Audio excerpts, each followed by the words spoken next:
En 1973, un artiste nommé Richard Serra a réalisé un court-métrage avec un seul message défilant à l'écran. Il disait « C'est le consommateur qui est consommé. Vous êtes le produit de la télévision. Vous êtes livré à l'annonceur qui est le client. Il vous consomme. » Cela remonte à plus de 50 ans et d'une certaine manière, c'est devenu bien pire. Vraiment bien pire. Donc je pense que nous savons tous que les entreprises veulent coûter notre argent, mais quelque chose à laquelle j'ai beaucoup réfléchi récemment, c'est qu'elles ne veulent même plus votre argent. Ce n'est même plus le but principal. Ils veulent quelque chose de bien plus précieux. Ce qu'ils veulent vraiment, ce sur quoi toute l'économie est basée en ce moment, c'est votre attention parce qu'ils savent qu'une fois qu'ils ont votre attention, l'argent suivra. Et le plus effrayant, c'est que la plupart d'entre nous ne savent même pas que cela se produit. L'Américain moyen voit entre 4000 et 10 000 publicités chaque jour, et en 1970, ce chiffre était d'environ 1600. Donc, 50 ans plus tard, nous sommes passés du simple fait de voir des publicités à littéralement baigner dedans. Elles sont sur votre téléphone, dans vos emails, déguisées en contenu. Elles vous traquent de site en site, comme un harceleur avec un terminal de paiement. Voici ce que la plupart ignorent. Toutes ces applications gratuites sur votre téléphone, comme Instagram, Facebook, même YouTube, ne sont en réalité pas gratuites. Vous les payez avec quelque chose de plus précieux que de l'argent. Vous les payez avec votre vie, avec votre attention. En 2022, Google a généré plus de 224 milliards de dollars de revenus publicitaires. Meta, c'est-à-dire Facebook et Instagram, a généré 117 milliards. Ensemble, ces deux entreprises ont capté plus de la moitié de chaque dollar consacré à la publicité numérique dans le monde. Et les dépenses publicitaires mondiales viennent de dépasser 1000 milliards, réfléchis à ça. 1000 milliards de dollars est dépensé juste pour capter ton attention assez longtemps pour te vendre quelque chose. J'aime cette citation. Si tu ne pèses pas pour le produit, c'est que tu es le produit. Avant, je trouvais ça exagéré, mais c'est vrai dans 95% des cas. En fait, c'est juste des maths. Quand tu ouvres TikTok ou Instagram, leur algorithme a littéralement été conçu par certains des esprits les plus brillants de la planète, non pas pour t'éduquer ni pour te divertir, mais pour faire une seule chose. Et cette chose, c'est de te faire défiler le plus longtemps possible. Et la raison, c'est pour pouvoir te montrer des pubs et gagner de l'argent. C'est littéralement tout le modèle économique. Tristan Harris, un ancien passionné de design chez Google, a décrit cela comme la course vers les profondeurs du tronc cérébral. En fait, selon ses mots, il ne suffit pas que tu utilises le produit régulièrement. Je veux aller encore plus loin dans le tronc cérébral et implanter en toi une habitude inconsciente afin que tu sois programmé à un niveau plus profond. Tu ne t'en rends même pas compte. Ça y ressemble, mais ce n'est pas une théorie du complot. C'est quelqu'un qui a participé à la création du système et il affirme qu'ils veulent plus que simplement capter ton attention. Ils essaient de façonner tes comportements pour leur rapporter de l'argent. La personne moyenne passe maintenant environ 7 heures par jour devant un écran. Et la génération Z, c'est presque 9 heures. Une personne sur 5 consulte les réseaux sociaux dans les 5 minutes qui suivent le réveil. Moi aussi, ça m'arrive. Et si tu es honnête, tu le fais sûrement aussi. La dernière chose que tu vois avant de te coucher, la première chose que tu vois en te réveillant, c'est un conditionnement que tu choisis presque de t'infliger. Et tout ce temps-là, on te monétise. Tu n'es même pas le client. Tu ne l'as jamais été, tu es le produit. D'accord. Maintenant, la plupart d'entre nous pensent qu'on aime acheter des choses à cause des objets qu'on achète. Par exemple, tu t'achètes une nouvelle paire de chaussures et tu es content parce que tu as cette nouvelle paire de chaussures. C'est ce que je croyais aussi. On croit qu'on veut vraiment des choses, mais ce n'est pas vraiment ce qui se passe dans ton cerveau. En fait, les neurosciences, quand elles avancent, montrent que la dopamine, tu sais, l'hormone du plaisir, est en réalité libérée juste avant que tu achètes quelque chose, pas quand tu possèdes enfin ce que tu voulais depuis le début. Ce qu'on aime vraiment, c'est la course à l'objet, l'anticipation d'obtenir l'objet de notre désir. C'est le fait de faire défiler, d'ajouter au panier, d'attendre que ton article soit expédié chez toi. Peut-être même le tout premier instant où tu ouvres la boîte, puis tout retombe après. En fait, une étude a révélé que 76% des Américains disent qu'ils sont plus excités lorsque leurs achats en ligne arrivent par la poste que lorsqu'ils achètent quelque chose en magasin. Et ce n'est pas parce que le shopping en ligne est meilleur, c'est parce que l'attente, l'anticipation, c'est là que la dopamine entre en jeu. Et le délai, en fait, c'est ça la drogue. Après avoir vu cela, il devient impossible de l'ignorer. Chaque ajout au panier, chaque « il n'en reste que 3 » ou « votre article est en route » ne fait qu'amplifier votre attente. Ils ne vous vendent pas vraiment le produit. Ils vous vendent une sensation. Et dès que vous avez le produit, cette sensation disparaît. Les psychologues appellent cela une adaptation hédonique. Vous achetez quelque chose, vous vous sentez super pendant une journée, peut-être même une semaine, puis vous revenez à la normale, à peu près. Donc il vous faut la prochaine chose, puis encore la suivante. Et à chaque fois, le plaisir dure un peu moins longtemps et la dépense est un peu plus élevée, parce que vous cherchez simplement à retrouver ce même plaisir. En fait, c'est exactement le même schéma que l'on observe dans une véritable addiction. Une étude menée à BMP Psychology l'a littéralement comparé à une dépendance à la drogue, affirmant que beaucoup de gens se retrouvent pris dans le cycle addictif des dépenses et de la consommation, dépensant des sommes toujours plus importantes à la recherche de récompenses de plus en plus faibles. Je ne prétends pas y être immunisé. J'ai souvent traversé ce cycle et je pense qu'on ne peut en sortir qu'en en prenant conscience. J'étais un peu accro aux jeux vidéo et dépensais parfois 5 dollars dans le Hobbit, où l'on construit un petit monde. Je dépensais près de 300 dollars par mois dans ce jeu et j'ai atteint le sommet du classement, courant juste après cette montée de dopamine. J'ai agi pareil avec les voitures. Même la Tesla que j'ai achetée, une fois que j'ai atteint un demi-million d'abonnés, ce qui était mon objectif depuis longtemps, j'adorais cette course pour atteindre un objectif puis obtenir une récompense. Mais dès que je l'ai eue, j'ai réalisé que ce n'était qu'une voiture. Ça ne m'a pas rendu plus heureux. C'est plutôt sympa. Je l'aime bien. En réalité, cela n'affecte pas ma vie. Une semaine après, ce n'est qu'un objet qui te déplace. C'est ainsi qu'il t'attrape. Pas avec un gros achat, mais avec des milliers de petits achats. Peut-être qu'il s'agit simplement d'une ou deux petites choses par jour, faciles à justifier et qui semblent insignifiantes sur le moment. Aujourd'hui, l'Américain moyen fait 107 achats impulsifs chaque année. Ce ne sont pas des achats planifiés, ce sont des achats émotionnels. Cela représente 4 600 dollars par an. 45% de ces achats sont déclenchés par une mauvaise journée au travail. 17% sont déclenchés par le doom scrolling. Oui, il y a même un terme pour ça. On sait vraiment ce qui se passe. Le doom scrolling est littéralement quelque chose que nous avons inventé nous-mêmes et que nous continuons à faire.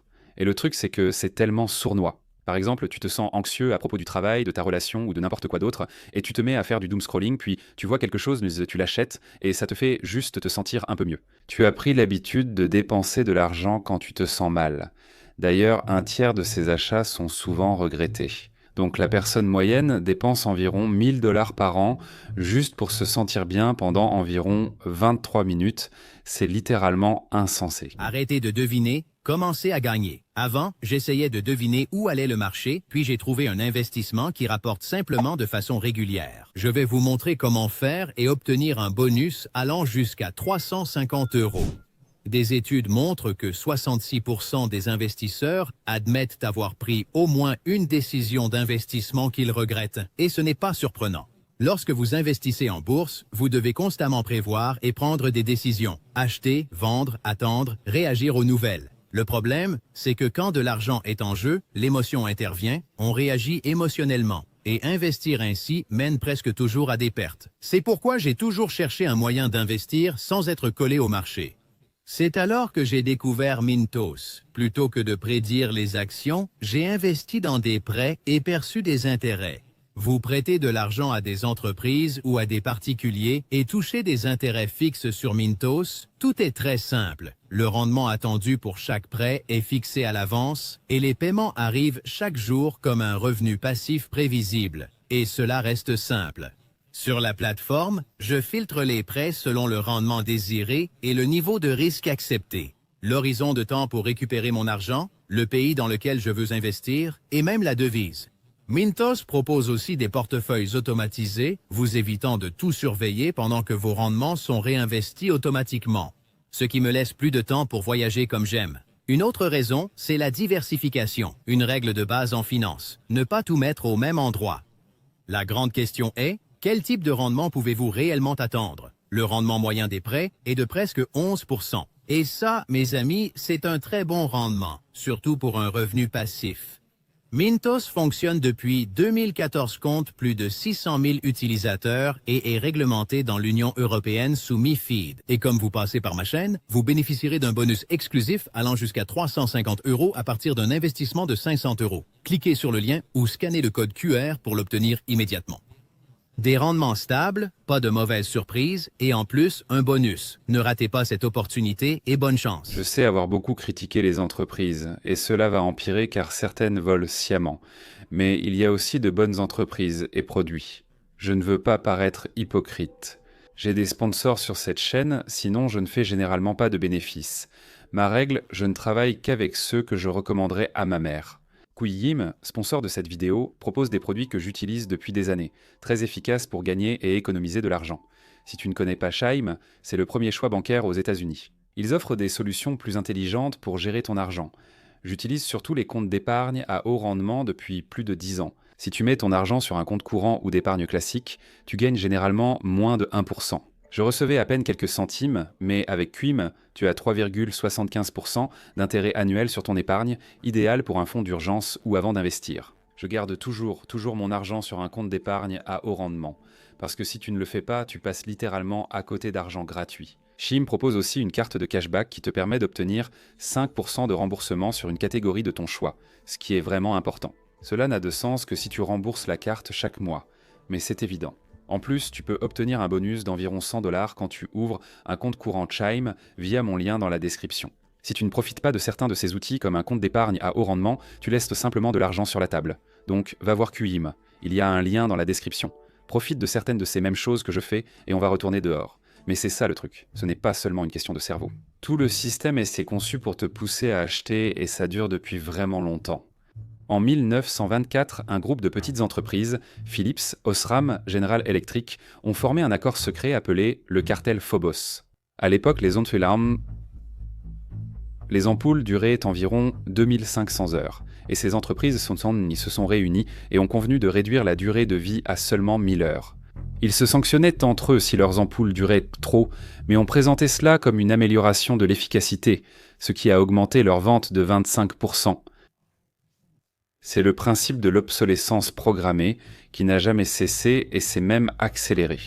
Comme aujourd'hui, votre téléphone est conçu pour ralentir après environ 3 ans et votre imprimante vous indique que les cartouches sont vides alors qu'il reste encore entre 20 et 40% d'encre, même les vêtements étaient autrefois portés des dizaines ou des centaines de fois. Et maintenant, un vêtement moyen est porté 7 à 10 fois avant d'être jeté. En fait, 85% de tous les textiles finissent dans des décharges. Et puis, il y a les abonnements. L'Américain moyen dépense environ 219$ par mois en abonnement. Mais ce qui est fou, c'est que lorsque vous leur demandez combien ils dépensent, ils estiment à 86, ce qui représente un écart de 2,5 fois entre ce qu'ils pensent payer et ce qu'ils paient réellement. 42% des gens ont complètement oublié un abonnement qu'on continue de leur facturer, parce que c'est comme ça qu'ils sont conçus. C'est tout l'intérêt. Le paiement automatique supprime simplement la douleur de payer et ensuite vous ne vérifiez plus votre compte bancaire. Vous ne faites pas de budget. Vous ne faites rien de tout ça. Donc il n'y a aucun obstacle pour que l'argent soit simplement siphonné de votre compte. Et encore une fois, je dois insister là-dessus. Nous échangeons notre vie contre de l'argent. Donc ça vous grignote la vie, petit morceau par petit morceau, sans même que vous le sentiez. J'ai créé une remise à zéro financière de 7 jours, entièrement gratuite. Le lien est juste en dessous. Pour la plupart des gens, ce programme permet d'économiser entre 1000 et 5000$ par an en reprenant le contrôle de ses finances et en se concentrant sur certains points. Je mets un lien ci-dessous. Ce n'était pas limité aux abonnements. Tout est fait pour masquer les dépenses. Par exemple, avec les offres Achetez maintenant, payez plus tard, vous financez vos téléviseurs ou iPhone sur 72 mois, ce qui revient à seulement 16 ou 7$ par mois. Vous n'avez même plus besoin de passer une carte pour payer ou de donner de l'argent liquide que vous avez retiré d'une enveloppe. Ce ne sont plus que des chiffres qui bougent. Et plus cela avance, plus il est facile de dépenser de l'argent que vous n'avez pas, pour des choses que vous ne voulez même pas vraiment et dont vous n'avez absolument pas besoin. Très bien, voici un chiffre qui devrait vraiment vous arrêter net. La dette totale des cartes de crédit aux États-Unis s'élève actuellement à 1270 milliards de dollars. C'est le niveau le plus élevé enregistré depuis le début du suivi. Le ménage moyen ayant un solde à rembourser doit environ 11 000$, avec un taux d'intérêt moyen de près de 23%. Payer seulement le minimum chaque mois entraîne des milliers de dollars d'intérêt avant d'effacer la dette, et ça, c'est à condition de ne plus rien dépenser avec, ce que presque personne ne fait. Près de la moitié des Américains pensent donc qu'avoir une dette de carte de crédit est normal, que tout le monde le fait et que ce n'est pas mauvais. Le système fonctionne ainsi, et utiliser le crédit fait partie de la vie. Il n'est pas grave d'avoir un peu de dette, et il faut se faire plaisir après avoir travaillé dur. Au fait, si toi aussi tu en as marre de tout ça, n'hésite pas à mettre un like en bas. Quand tu interagis avec des vidéos comme celle-ci, ça les fait vraiment découvrir à plus de monde. Et mon objectif, c'est que ça devienne vraiment un mouvement et que ça ait un impact sur ces entreprises pour qu'elles arrêtent littéralement d'essayer de saboter notre cerveau. Mais quelque chose commence à changer. Et honnêtement, ça m'a vraiment encouragé de voir ça ces dernières années. Et ça a vraiment explosé récemment. C'est un mouvement qu'ils appellent la No Buy Rebellion. Il y a même plusieurs noms pour ça. Ce n'est pas qu'un hashtag sur Instagram, TikTok, etc. Il y en a beaucoup, mais c'est vraiment une tendance de sortir du piège du consumérisme. En fait, cela a déjà dépassé les 10 millions de partages sur TikTok, ce qui est très encourageant. Ce sont simplement des gens qui disent « j'en ai fini ». Tu sais, j'en ai fini d'acheter des choses dont je n'ai pas besoin. J'en ai fini de sacrifier ma vie pour des objets. J'en ai fini d'être manipulé. J'en ai fini d'être le produit. J'en ai fini. Et le plus drôle, c'est que cette tendance, le Under Consumption Core, c'est littéralement juste revenir aux bases de l'existence humaine avant que tout ça ne soit détruit au cours des 100 dernières années. C'est littéralement porter ta veste et tes vêtements plus de 7 fois en moyenne. Utiliser ce que tu as jusqu'à ce que ça ne fonctionne plus. Idée révolutionnaire. Personne ne le fait. Regarde les chiffres. J'ai l'impression que c'est fou, mais on en est arrivé au point où être normal, simplement ne pas surconsommer, acheter juste ce dont tu as besoin pour faire ce que tu dois faire, ne pas changer pour rien, c'est devenu une forme de rébellion. C'est devenu un mouvement. C'est devenu une tendance d'être simplement raisonnable, d'être normal. Et ce n'est pas seulement des gens bizarres comme moi qui aiment économiser de l'argent et le minimalisme. Ce sont la génération Z, ce sont les millennials. Ce sont des femmes qui en ont assez d'être ciblées par l'industrie de la beauté. Ce sont des hommes qui réalisent que tu n'as pas besoin d'une voiture tape à l'œil, de chemise de marque ou d'une Rolex pour être une bonne personne, un bon père pour avoir de l'estime de soi. En fait, il y a des histoires de personnes qui font des années sans achat et qui remboursent 50 000 $ de dette en un an simplement en ne consommant pas. 56% des Américains ont actuellement moins de 1 000 $ sur leur compte d'épargne. Avant, c'était pareil pour moi, mais je vous défie d'essayer un mois sans achat, voire une année sans achat si vous voulez aller à l'extrême, pour voir l'effet sur vos finances. Je me souviens de la première fois que j'ai fait ça, c'était comme un déclic et c'était vraiment choquant de voir combien de choses j'achetais juste parce que j'en ai plus ou moins besoin. Il y a toujours une justification. Ça devient une habitude. Et beaucoup de ces choses répondent à de petits besoins, mais sont-elles nécessaires à la survie? Est-ce qu'elles changent votre bonheur au quotidien? Non, pas du tout. Vous avez survécu toute votre vie sans elles. Vous n'en avez pas besoin maintenant. Parfois, il suffit de prendre du recul, par exemple un mois sans utiliser sa carte de crédit. Je pense qu'on ne peut vraiment arrêter de réagir et commencer à décider qu'en se retirant. Il existe d'ailleurs en psychologie le concept appelé « effet Diderot ». Un philosophe français du XVIIIe siècle a reçu une magnifique nouvelle robe en cadeau et soudain, tout dans sa maison a commencé à paraître miteux en comparaison.